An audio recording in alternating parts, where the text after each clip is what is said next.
Srinagar division ACP ఆఫీసులో 80వ స్వాతంత్ర దినోత్సవ వేడుకలు ఘనంగా నిర్వహించారు. ఛత్రినగర్ ఏసీపీ చంద్రశేఖర్ మాట్లాడుతూ, ఎందరో త్యాగదనుల ఫలితం ఈ స్వాతంత్రమని, ఈ స్వాతంత్రాన్ని అందరూ సద్వినియోగం చేసుకుని మంచి దారిలో నడవాలని, లా అండ్ ఆర్డర్ కి ఎలాంటి విఘాతం కలిగించకుండా చూడాలని సెలవిచ్చారు.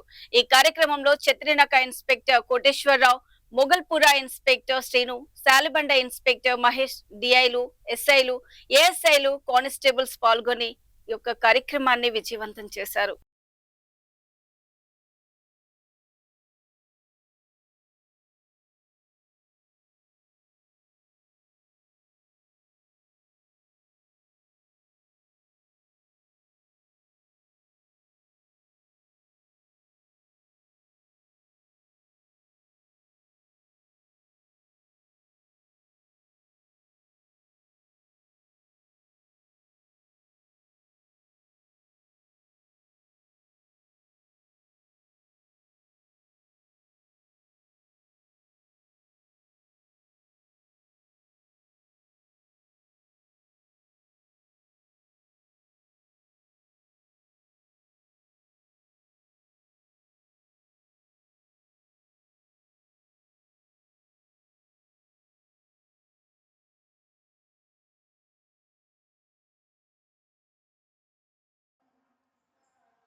ఈరోజు మా చిత్రనాగర్ డివిజన్ పరిధిలోని 3 పోలీస్ స్టేషన్లు ఘనంగా ఉత్సవాన్ని జరుపుకుంటూ ప్రజలందరినీ కూడా ఈ ఆనందోత్సవాల్లో పాల్గొనాలని, తర్వాత స్వతంత్ర దినోత్సవ యొక్క కోరికను, అభిలాషను ఆశించిన మన జాతీయ నాయకుల లక్ష్యాలను అందరూ కూడా గుర్తుంచుకొని వాళ్ళ త్యాగాలను మరవలేని ఒకసారి మరణ చేసుకుంటూ వారి ఆత్మకి శాంతి కలగాలని, తర్వాత రాబోయే రోజుల్లో అందరూ కూడా మంచి పౌరులుగా మారి మన భారతదేశాన్ని ప్రపంచంలోనే ముందస్తు శిఖరాలకు తీసుకుపోవాలని కోరుకుంటూ స్వాతంత్ర దినోత్సవ శుభాకాంక్షలు.